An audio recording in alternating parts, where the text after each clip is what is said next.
Verdade, imparcialidade.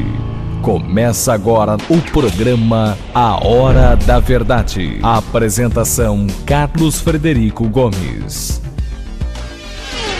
Olá, amigo assinante, estamos iniciando mais um programa A Hora da Verdade, na sua TV+, canal 15 da Multiplay, na sua Litoral TV, canal 5 da NET. Eu já disse várias vezes aqui, e vou voltar a repetir, que o tempo é senhor da razão. E eu estou vendo uma frase aqui, deixei até aqui emblemática aqui no meu iPhone, que diz o seguinte: Gleisi Hoffmann e Paulo Bernardo dizem que Supremo Tribunal Federal fez justiça. É estranho, né? A Gleisi Hoffmann, há 2 anos que ela não para de falar que a justiça brasileira é tudo que tem de ruim. Ela disse que toda a justiça, que no Brasil tem um tribunal de inquisição, que a justiça brasileira ela é corporativa, que a justiça brasileira toma decisões privilegiando a um e condenando a outros, que a justiça brasileira faz uma espécie de escolha e é discriminatória, não trata com igualdade e não julga com igualdade ninguém, que ela é passional, que a justiça brasileira é feita de influências. Insinuou muitas vezes que a justiça brasileira é corrupta. Aí, no momento em que que o Supremo Tribunal Federal julga a favor dela, aí ela bota nas redes sociais, coloca fotos dizendo que ela era inocente, que foi injustiçada e que a justiça fez justiça. O Supremo Tribunal Federal fez justiça.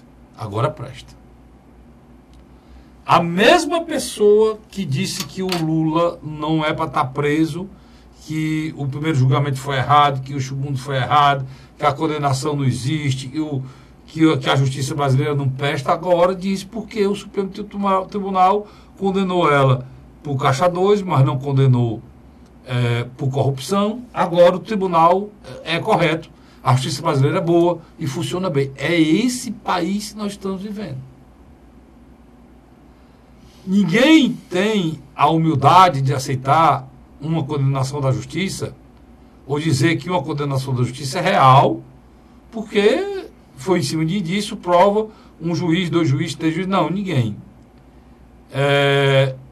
A ótica aqui é a seguinte: julgou a meu favor, a justiça é boa. Julgou contra, não existe justiça. São esses homens que tomam conta do nosso país. São pessoas que são incapazes que tomaram anteriormente e que querem continuar tomando.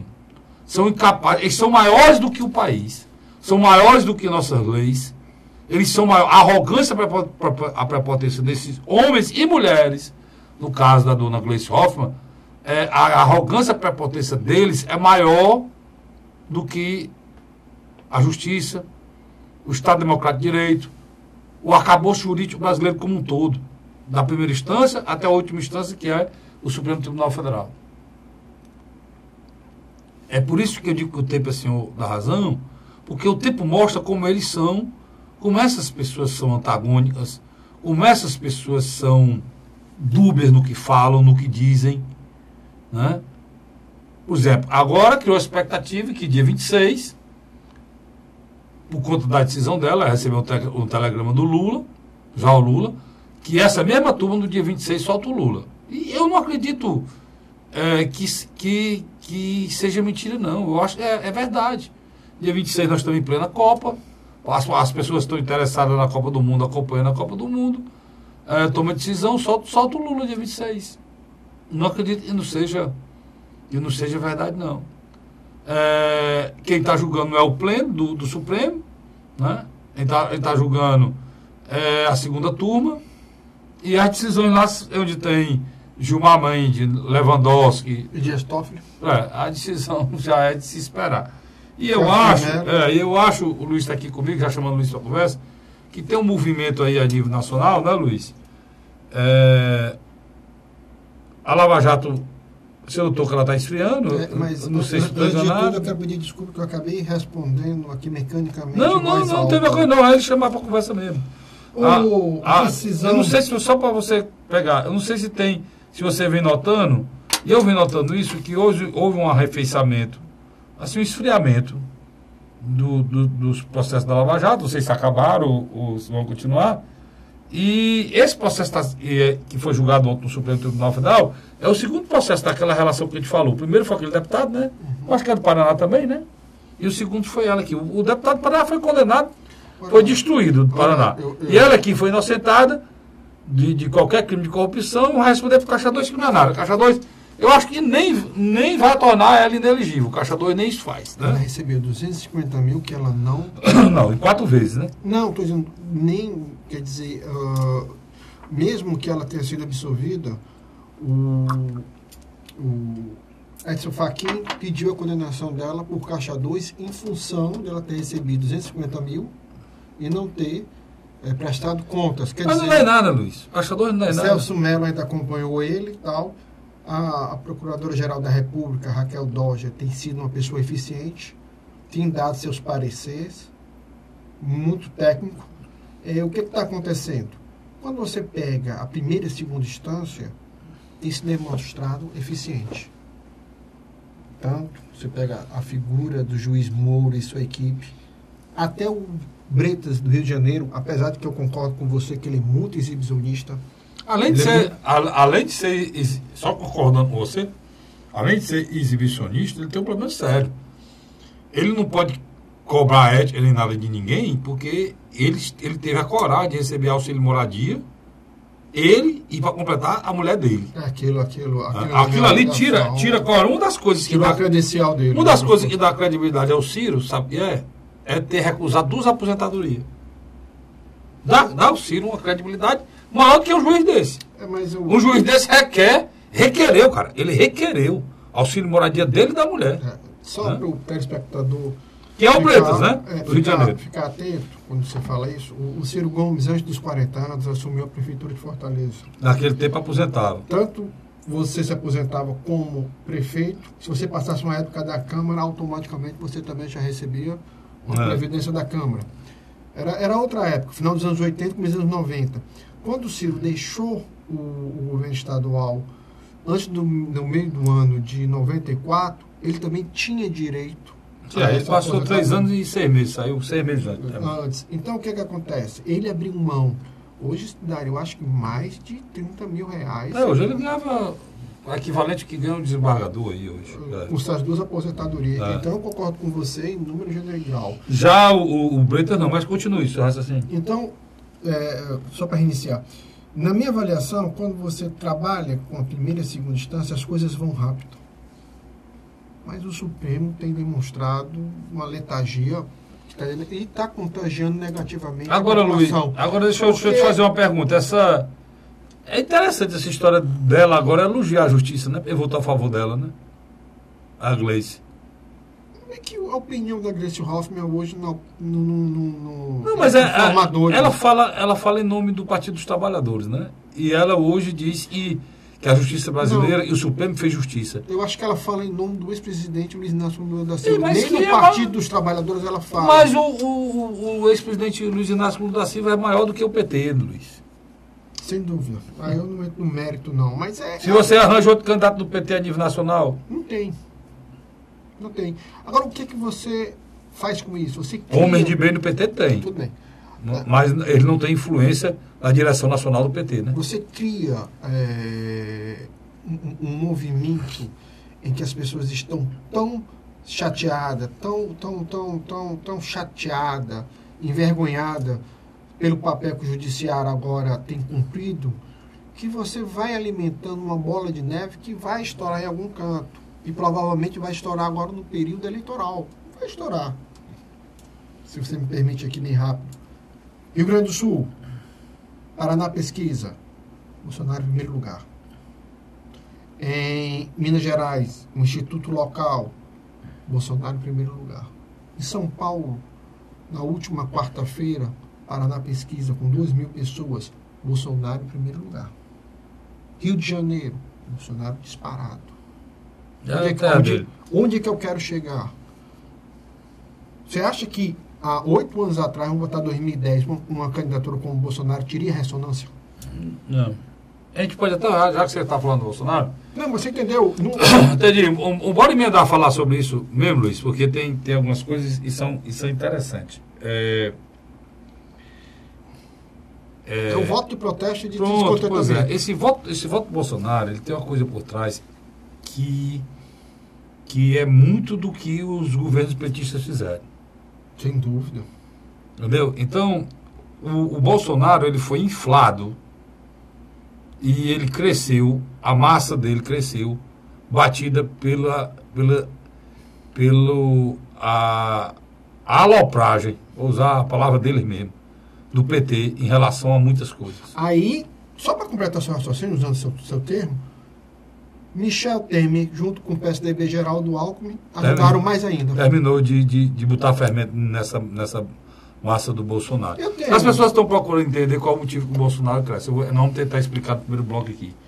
Uma das coisas, Luiz, esse exagero que eles fizeram com algumas causas sem necessidade, né?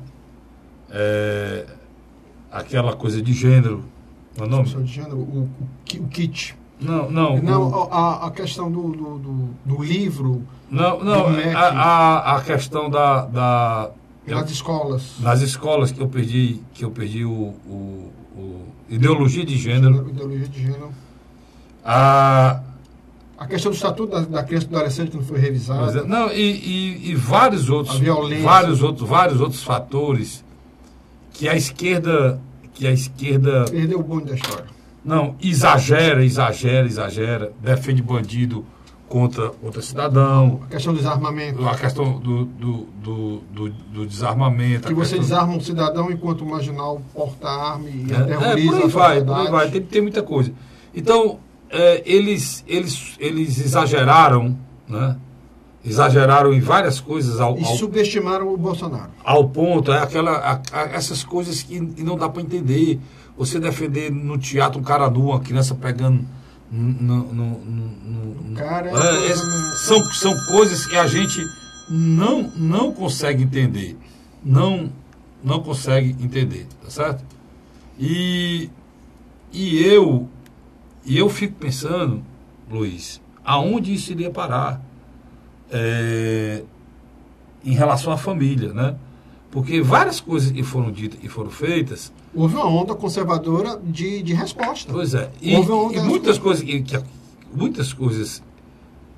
que aconteceram nesse período iam de contra a família. Aí...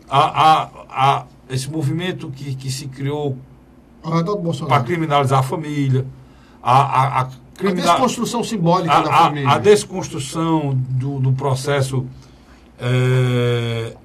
principalmente eu estou querendo falar aqui, a destruição do seio familiar que eles procuraram nessa ideologia de gênero e na formação de família diferente, tentaram colocar isso na área da educação, tentaram colocar isso no Ministério da Educação. O que o cara Frederico está dizendo?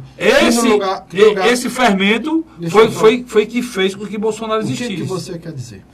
No lugar de se criar uma política de similarização das diferenças,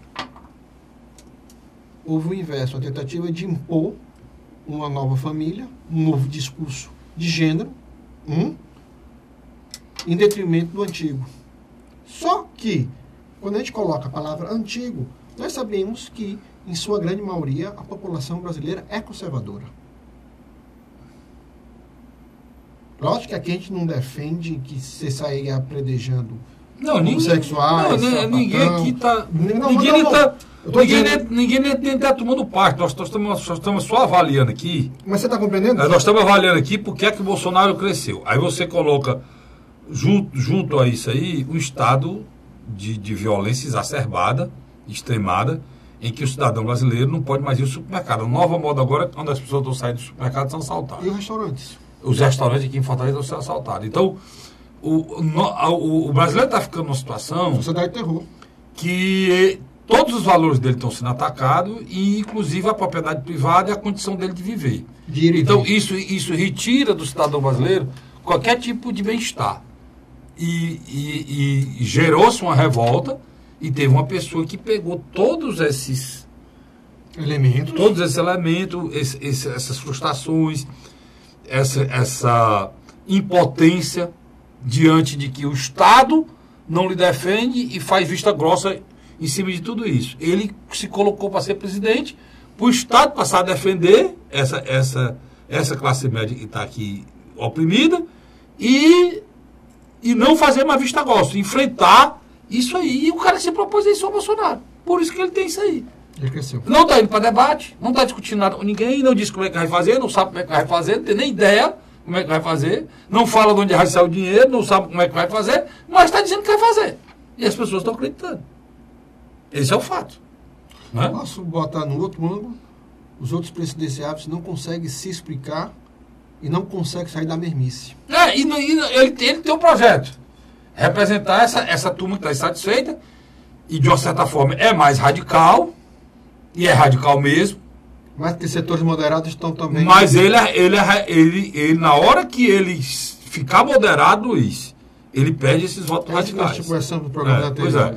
Então, são mais radicais na concepção de política. Na concepção de enfrentamento dessas questões. E nós temos que avaliar até que ponto isso vai. Se esse eleitorado chega a 30%, a 40%, a 50%. Mais de 20 já passou. A metade mais um. De 20 ele já tem, ó. Já passou. De 20 ele já tem. Ele já tem. Hoje é 20% do eleitorado pensa igual a ele, não tem nada e tira esses 20% de lá. E ele está no segundo turno.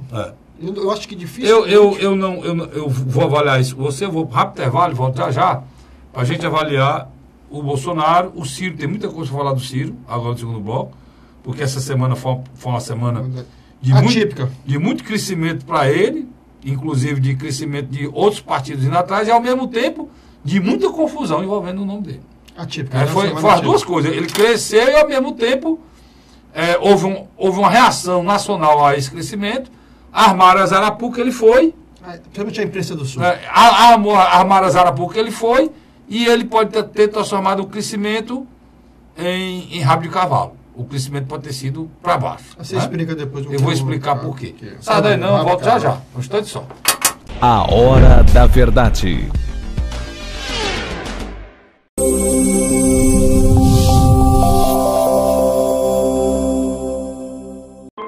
A Assembleia Legislativa começou a campanha Ceará Sem Drogas.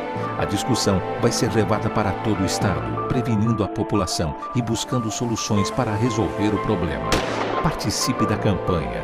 Juntos ficamos mais fortes para combater essa verdadeira tragédia que destrói famílias, futuro e muitas vezes a própria vida. Ceará Sem Drogas, uma luta de todos nós. Assembleia Legislativa do Estado do Ceará. José de Arimanteia, Uruoca. Acordo 8 horas, 9 horas, aí carrego o carro e vou lá pegar água. Aí sai distribuindo os comércios. Estrada dessa, para gosto de você andar. Você não gasta pneu, tem economia no bolso e anda rápido. Sertanejo pega uma estrada boa, fica feliz, fica contente. Assim como o trecho que liga Uruoca a Martinópole, o governo do Ceará está fazendo mais de 1.000 quilômetros de estradas mais importantes da vida de muita gente. Governo do Ceará.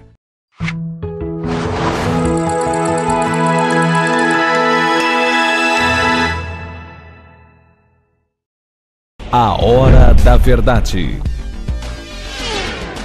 Estamos de volta agora com o segundo bloco do programa A Hora da Verdade na sua TV Mais, canal 15 da Multiplay e na sua Litoral TV, canal 5 da NET.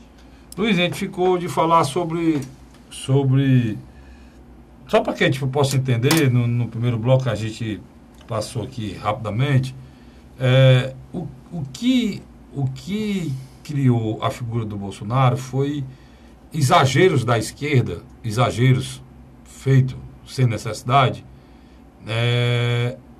de não entendimento do processo brasileiro como um todo, da família brasileira como um todo, né?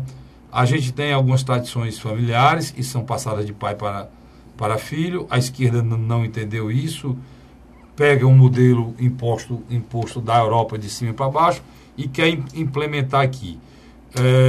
Ao mesmo tempo que muitas causas, uma causa LGBT, como a causa do aborto das mulheres, a causa do não à religião, né?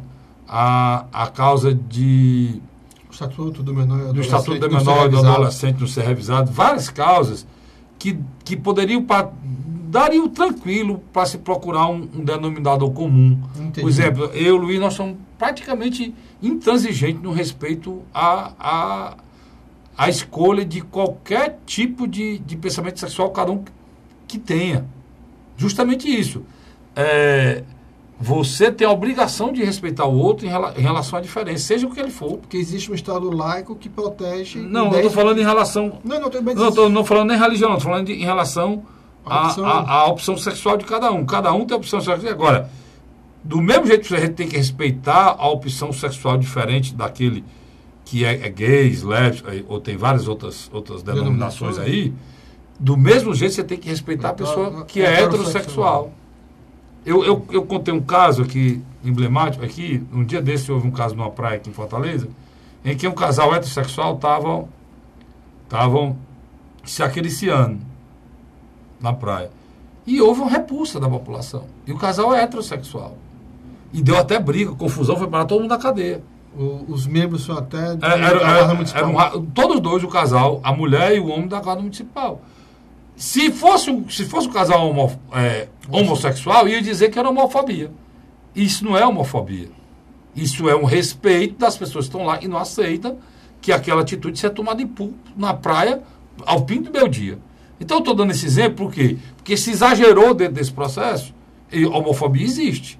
Mas a partir do momento que você, para poder garantir um direito, você provoca as pessoas, aí você, em vez de diminuir, você provoca as pessoas.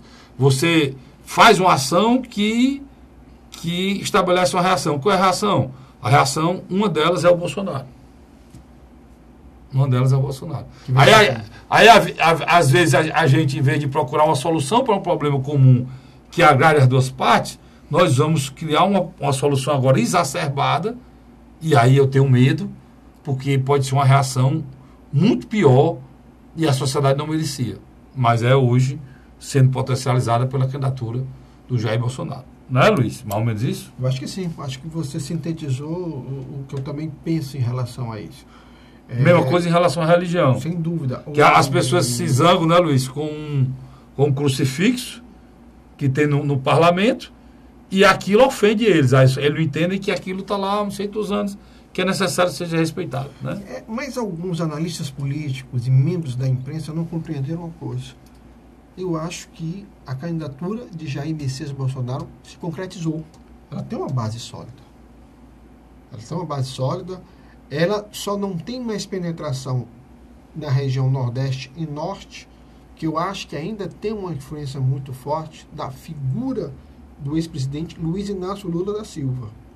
Mas caso esse não possa ser candidato, há uma tendência natural de crescimento do mesmo também nessas regiões em função dos altos índices de violência. Concorda comigo, não, Carlos Frederico? Concordo plenamente.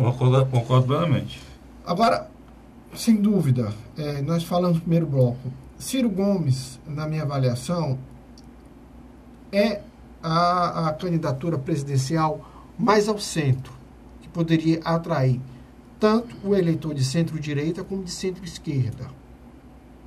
Só que ele tem deixado bem claro que a preferência dele em matéria de aliança deverá ser, no primeiro momento, com o PSB e o PCdoB. Num segundo momento, ele vai conversar com os partidos que fazem parte do Centrão. Só que, durante essa semana, numa entrevista que ele deu à Jovem Pan, em determinado momento, o Ciro, como nós o conhecemos muito bem, ele tem um estilo próprio. E às vezes ele é franco demais, né? Mas para algumas pessoas... Você viu a entrevista, Luiz, viu? Li, assisti. Eu vi toda a entrevista. Então, o que eu senti lá, não sei se você concorda, mas você pode... acho que vai ter a minha avaliação. É muito duro lá. E é cansativo. Não, mais não, jovem. lá na Jovem Pan News, o jogo lá é muito duro. E os entrevistadores, na realidade, eles não são entrevistadores, eles são pessoas realmente antagônicas àquelas pessoas que são chamadas para lá. É verdade. Eles procuram chamar as pessoas, por exemplo, vão chamar o Vicente. Então, eles sabem o que o Vicente pensa, eles chamam para a bancada as pessoas que já têm o ranço e reserva o que o Vicente pensa. E foi isso que fizeram com o Ciro lá. Né? É tanto que ao dado momento ele disse assim, olha, pode vir que eu também sei mal. Você viu aquela hora que ele disse isso, né? Eu também sei. Deixa eu lhe ajudar. Todas as perguntas são feitas, elas não têm o intuito de esclarecer nada do candidato a presidente. Elas têm o intuito de provocar o candidato a presidente. Para que todas as perguntas, elas falam de denúncia, falam de crise, falam de coisas, falam de coisa que falou, falam de coisa que ele disse. É só provocação. Não tem uma pergunta, o que é que o senhor pensa na área da saúde? Não tem nada de profundidade em relação... Diferente de um programa como Roda Viva da Cultura. Pronto. Totalmente diferente. Que ali havia um mediador... E ele foi, e não deveria ter ido, no meio do tiroteio. Do tiroteio, ele falaram em relação ao DEM, como é que ele ia se coligar com o DEM, se ele falava se o DEM tinha sido a favor do golpe, que era o impeachment, ele chamava o impeachment de golpe, como é que ele podia se juntar com o pessoal do golpe, não sei o quê. Aí ele disse que isso tinha que ser visto embaixo, tinha o passado, tinha o presente, tinha o futuro. Sem saber o que é que o DEM pensava para o presente, o passado interessava a ele, porque ele era para frente, queria saber para frente, como era que ia ser, mas aí ele citou um cara que é vereador lá, que vive... Por que é que ele citou o rapaz? Que esse rapaz vive falando mal dele.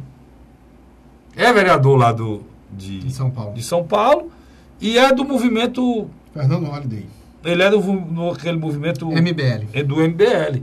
E o pessoal do MBL é ligado ao Bolsonaro e vive esculhambando todo santo dia o Ciro nas redes sociais. Movimento Brasil Livre. Aí ele disse, olha, no caso esse rapaz ele é negro e ele é contra toda a política a favor da igualdade racial que tem aí.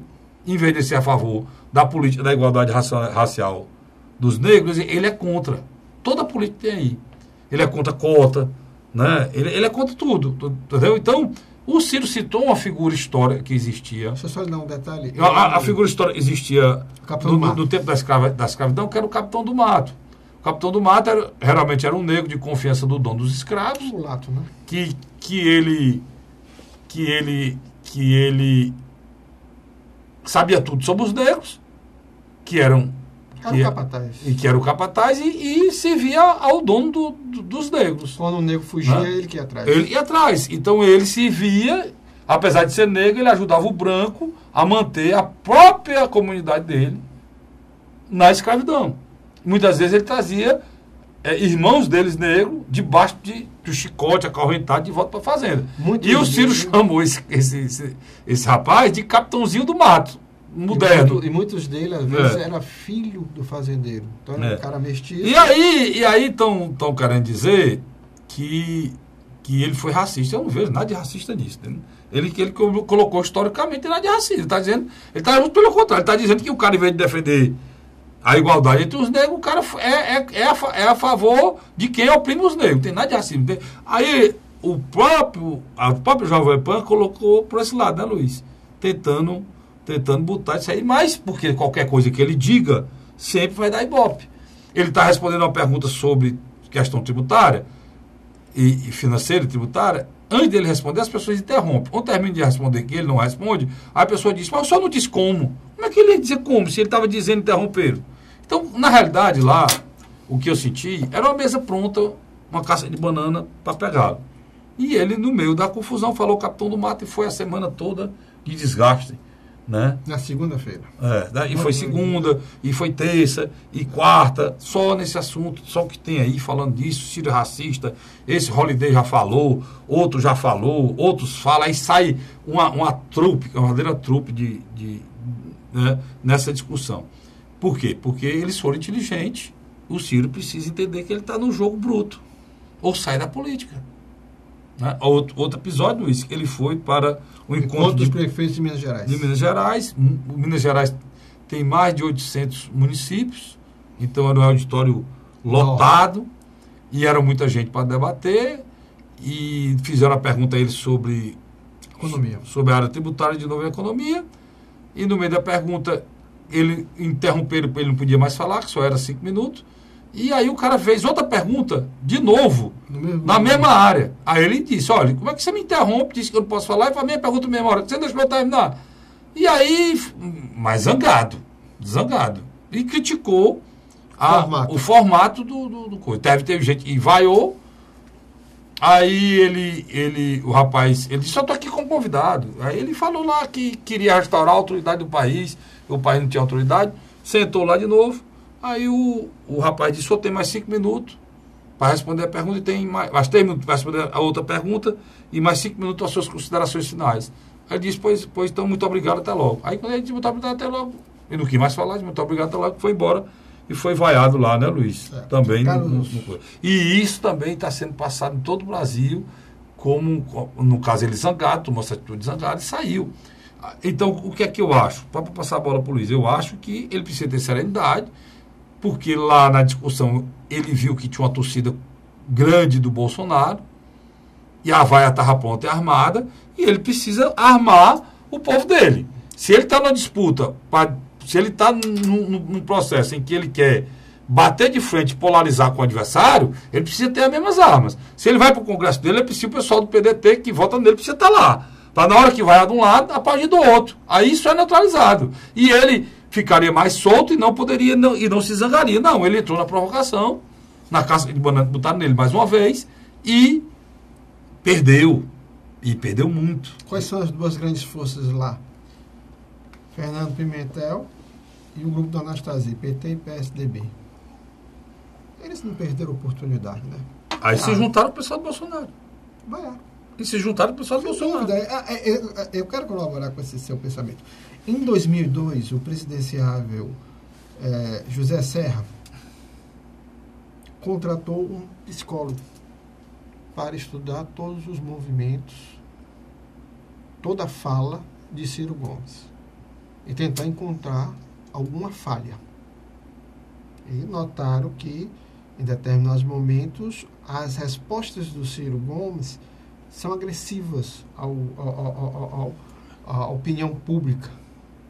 E quando você pega aquela informação e deforma mediaticamente, ela toma um outro ritmo. Nem porque ele fala muito, então dá para você deformar quase tudo, né? Sem dúvida. Então, é o processo da Patrícia Pilar, entre outros mais. Mas o que é que eu quero dizer com isso? Ciro Gomes, ele é um candidato hoje que tem tudo para crescer. Por quê? Ele é um cara que pode atrair um voto de centro-esquerda, que não está acompanhando essa loucura de Luiz Inácio Lula da Silva, um voto de centro-direita que não tem um representante oficial, porque muitos membros da direita moderada não querem acompanhar o pensamento de Jair Messias Bolsonaro. E o Geraldo Alckmin, o Álvaro Dias, eles até agora não conseguiram empolgar, apesar de que eu acho que lá na frente o Álvaro Dias poderá crescer, mas aí é um assunto para mais adiante nós vamos discutir. Mas uma coisa eu acho que o Ciro podia aprender com o Bolsonaro. Eu acho que é o momento de ele evitar determinadas plateias e determinados fóruns de discussões.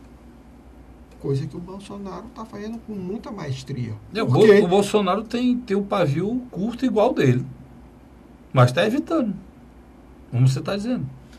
O Bolsonaro tem um pavio curto igual do Ciro, mas está evitando. Mas está surfando. Eu ouvi a resposta do Bolsonaro à Folha de São Paulo muito mais grosseira que qualquer um do Ciro. Sem dúvida. Qualquer um do Ciro. Mas ele está evitando. E é interessante, o Bolsonaro está deixando o Ciro na vitrine. Né? Até que ponto a exposição é boa, aí você tem que ver. Que uma coisa que parece boa pode, às vezes, ser... muito nefasta. No caso do Ciro, eu acho que ele mergulhar agora não seria ruim, não. Seria bom, até para o próprio. Ele tentar... Porque eu acho que, nesse aspecto, o Bolsonaro tem sido muito feliz. Ele tem um público nas redes sociais, ele tem seu canal no Facebook, no Twitter, no Instagram, que as pessoas acompanham. Ele fala para quem quer ouvir ele. Ele só fala de coisa positiva, né? As ações, isso aí só de coisa positiva. Ele chegando na Bahia, rumo de gente, aí bate foto, mostra, aí ele bate uma aposta dele na rede social. Eu acho que o Ciro, ele tem que pegar uma aulazinha com o Bolsonaro. Então, se quer ir por locais daqui para frente, ele vai enfrentar isso aí. Então, ele tenha o público dele, né, Luiz? Aquela cena do Geraldo Alckmin chegando no aeroporto, deprimente, com meia dúzia de militantes tentando forçar que havia uma multidão esperando pelo Geraldo Alckmin. A última pesquisa do Paraná, ele deixou bem claro que o eleitor de São Paulo não acredita que... Mais de 60% do eleitor paulista não acredita que o ex-governador Geraldo Alckmin será presidente da República, que eu acho difícil a situação do Geraldo Alckmin. Porque ele tinha que sair com pelo menos mais da metade dos votos da sua terra natal para se tornar um candidato bem competitivo. E ele não consegue. Quem lidera hoje São Paulo, Luiz, presidencial? Jair Messias Bolsonaro. Pois é. Minas Gerais, Jair Messias Bolsonaro. Rio de Janeiro, Jair Messias Bolsonaro. E eu quero deixar bem claro... ele só não está hoje... Nordeste ou Norte? Por conta do Nordeste e do Norte. Se tivesse... Principalmente o Nordeste, o Norte é menos povoado, mas o Nordeste, você pega estados... Região litoral. Você pega estados como Pernambuco, como Ceará, como Bahia, são muito, muito populosos.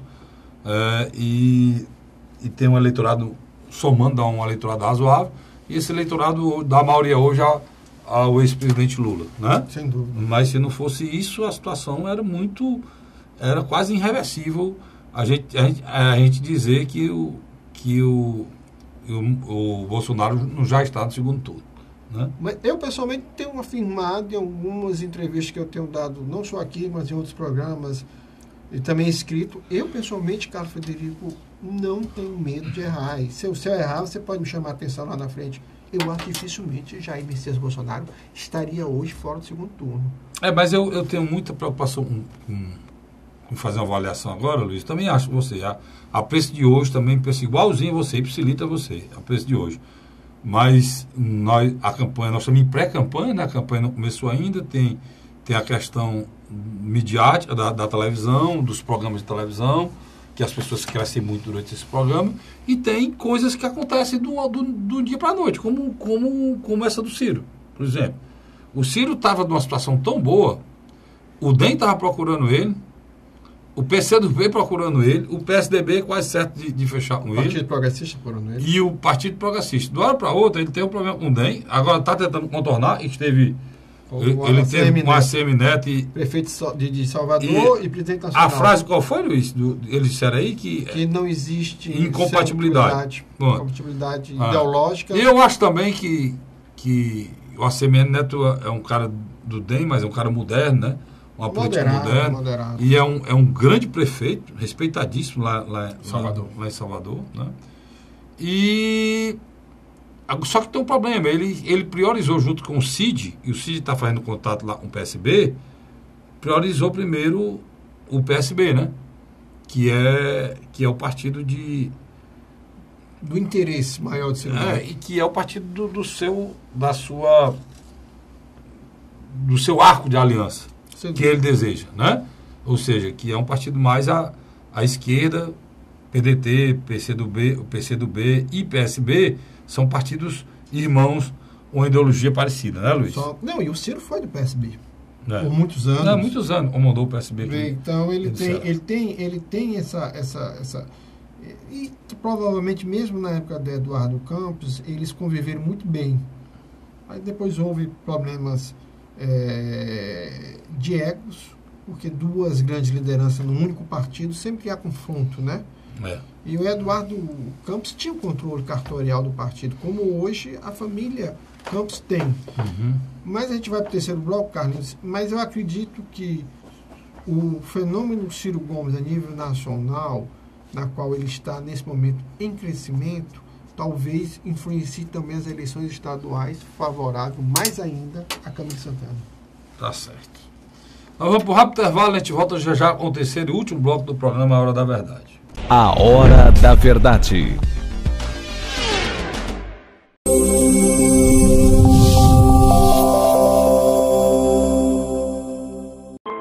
A Assembleia Legislativa começou a campanha Ceará Sem Drogas. A discussão vai ser levada para todo o estado, prevenindo a população e buscando soluções para resolver o problema. Participe da campanha. Juntos ficamos mais fortes para combater essa verdadeira tragédia que destrói famílias, futuro e muitas vezes a própria vida. Ceará Sem Drogas, uma luta de todos nós. Assembleia Legislativa do Estado do Ceará. José de Arimanteia, Uruoca. Acordo 8 horas, 9 horas, aí carrego o carro e vou lá pegar água. Aí sai distribuindo os comércios.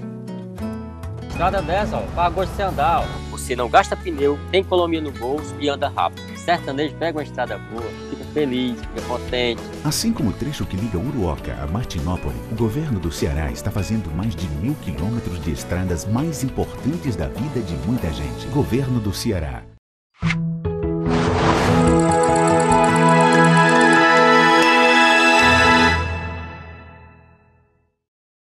A Hora da Verdade. Estamos de volta com o terceiro e último bloco do nosso programa A Hora da Verdade, na sua TV+, canal 15 da Multiplay, e na sua Litoral TV, canal 5 da NET. Nós estamos no último bloco. Antes de eu iniciar aqui, continuar falando sobre eleição, no dia 16 desse mês agora passado, hoje há 4 dias, eu fiz um artigo no blog do castrofederico.blogspot.com, blog do castrofederico.blogspot.com, lá sobre o Brasil que a Globo quer no futuro. Nesse artigo, né, eu digo mais ou menos o seguinte: no dia 26 de abril de 1965, precisamente às 11 horas, entrava no ar o Canal 4 do Rio de Janeiro, ou seja, a TV Globo. De propriedade do jornalista Roberto Marinho, a concessão havia sido otorgada anos antes, ainda no governo de Juscelino Kubitschek, mas entrou no ar apenas nesse ano, já na época da ditadura militar, ou seja, em 65, né? O ano que eu disse aqui, 26 de abril de 65. Castelo Branco. No governo do Marechal Castelo Branco. Após isso, o Brasil jamais foi o mesmo.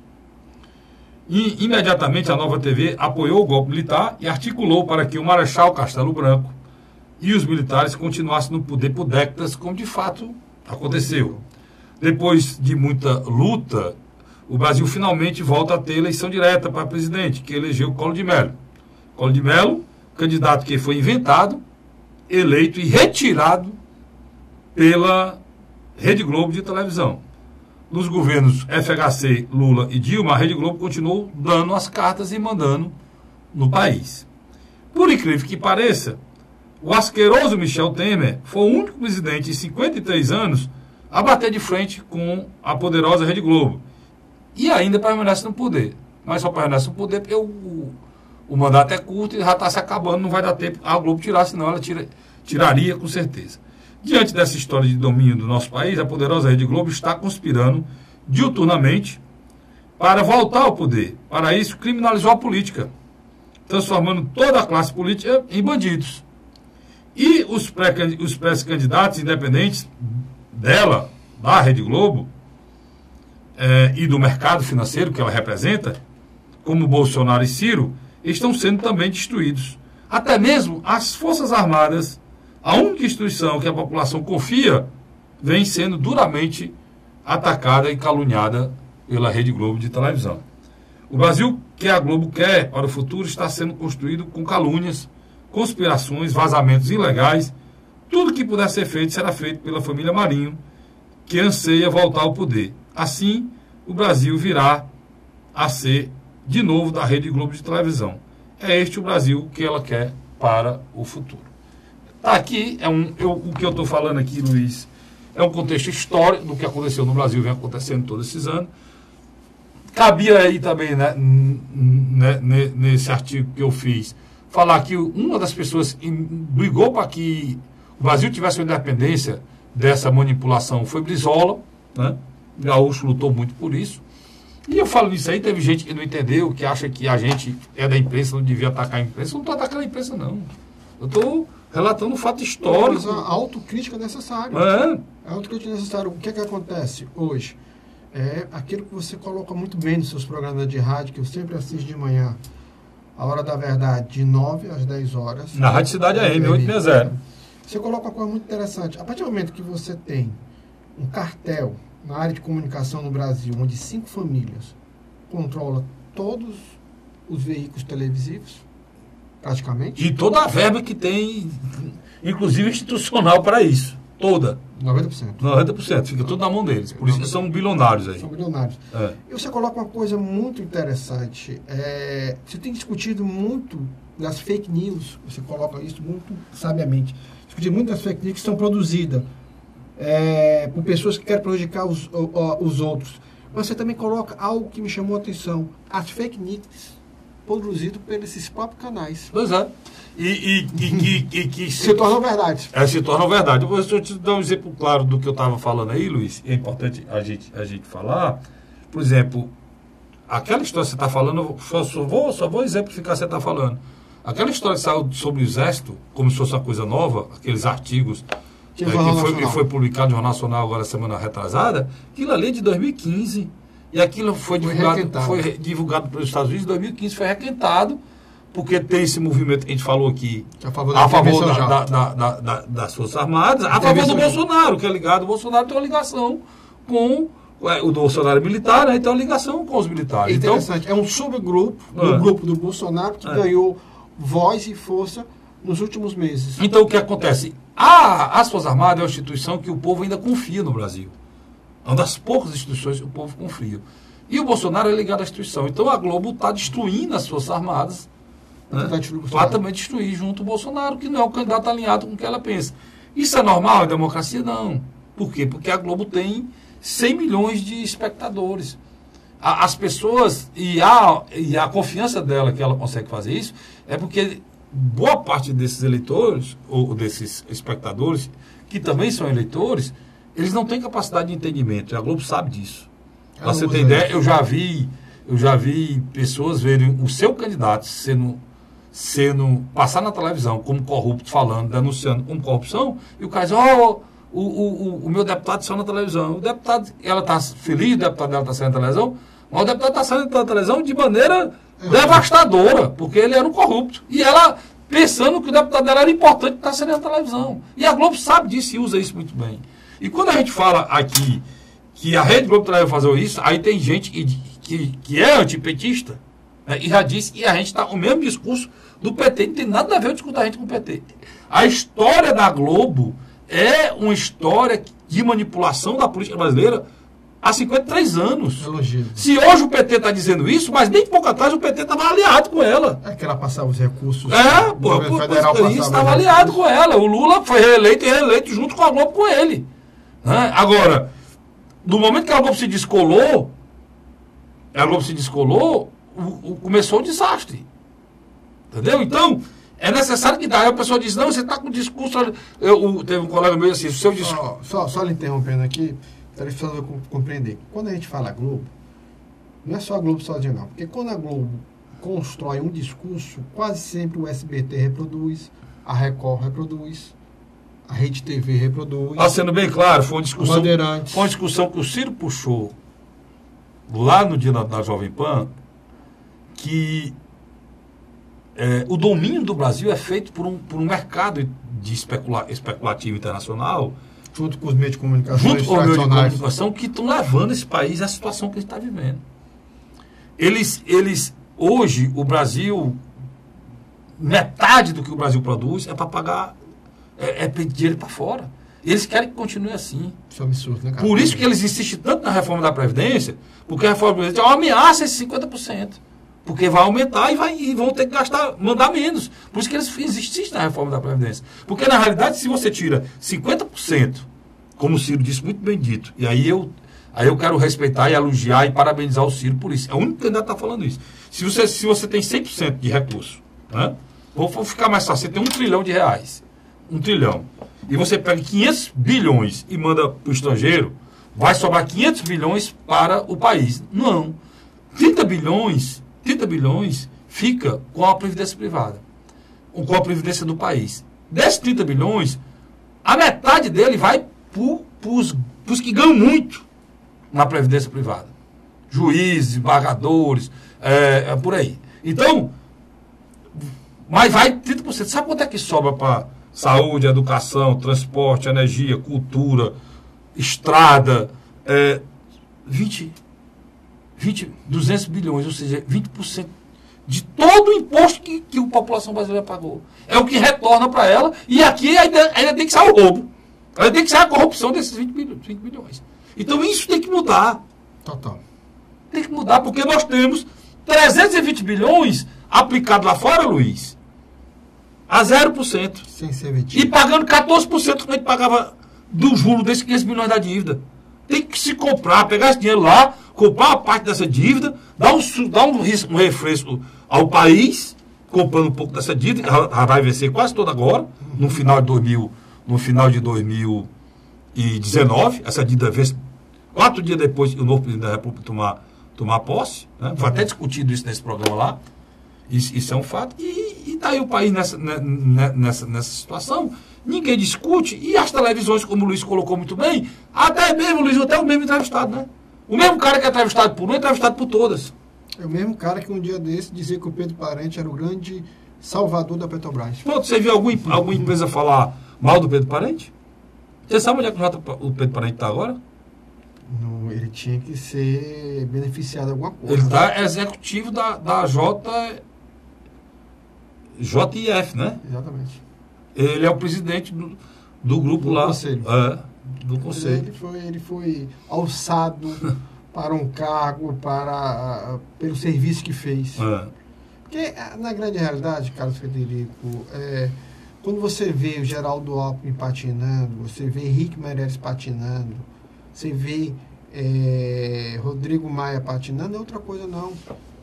A ideia de defender o legado do neoliberalismo no Brasil já se demonstrou não tão fértil com Fernando Henrique Cardoso. E agora, quase 20 anos depois, na sua segunda tentativa de impor aos brasileiros, está demonstrando que eleitoralmente não tem eco na sociedade. E a sociedade é contra. Agora, o grande problema do Bolsonaro, Luiz, é que ele replica, né, esse pensamento neoliberal, né? Mas o Bolsonaro ele tem uma coisa muito inteligente. Ele, apesar das pessoas acharem que ele é um cara de mente fechada, tacanha, não. Ele compreende aonde o vento está soprando. Então não duvide nada que se o Bolsonaro...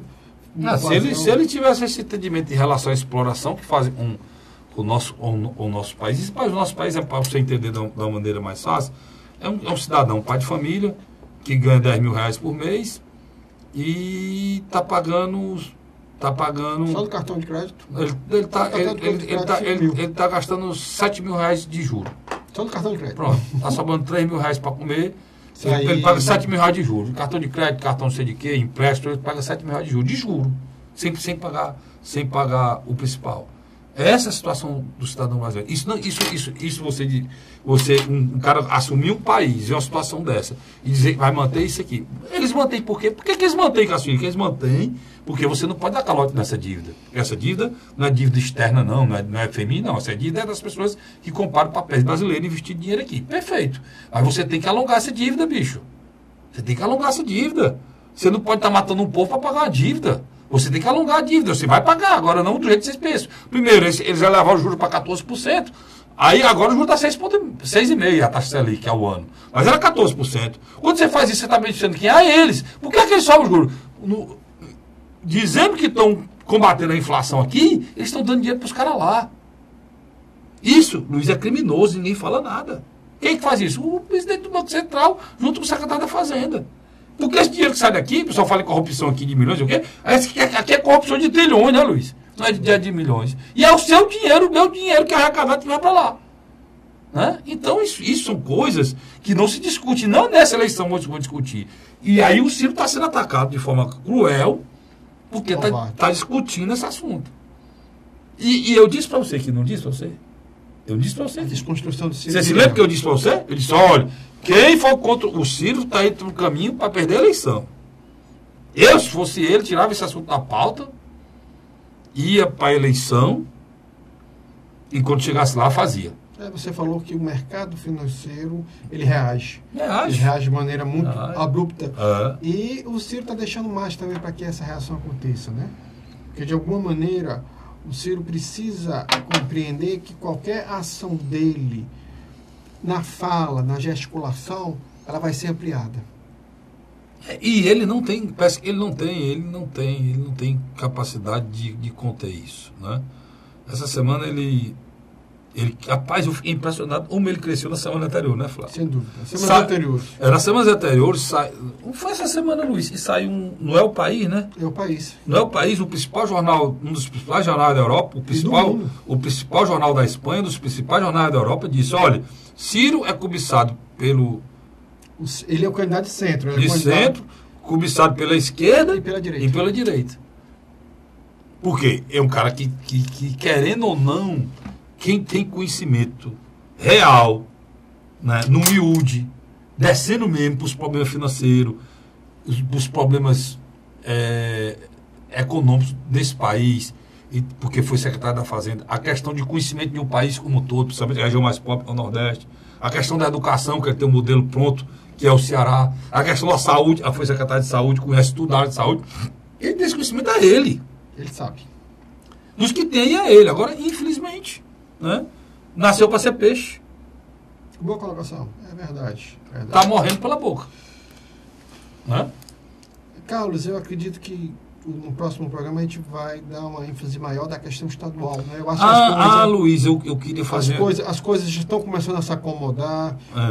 Eu acho que um ponto, agora no final do programa, que eu posso falar, e que eu acho que você vai concordar comigo, se ventilou o nome do empresário Luiz Eduardo Girão pelas oposições como candidato ao Senado. Isso. É um nome bom e leve, Carlos Frederico.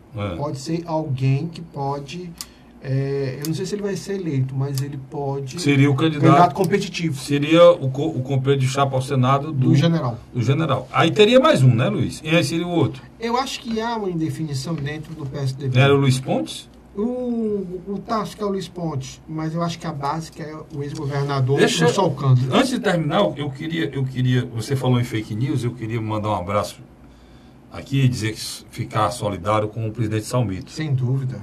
O presidente Salmito foi vítima de uma fake news essa semana, terrível, botando que ele fez uma coisa que não tem nada a ver com o perfil do presidente Salmito. O presidente Salmito, presidente da Câmara, foi acusado aí de ter ajudado um cara aí para Não, eles teriam viajado os dois. Os dois e com o dinheiro público. O presidente Salmito não viajou, está aqui acompanhando o governador e o prefeito aí nas obras, inaugurando, e tem mais. E isso foi disseminado de uma forma rápida, viralizou aqui no estado de Ceará. Por quê?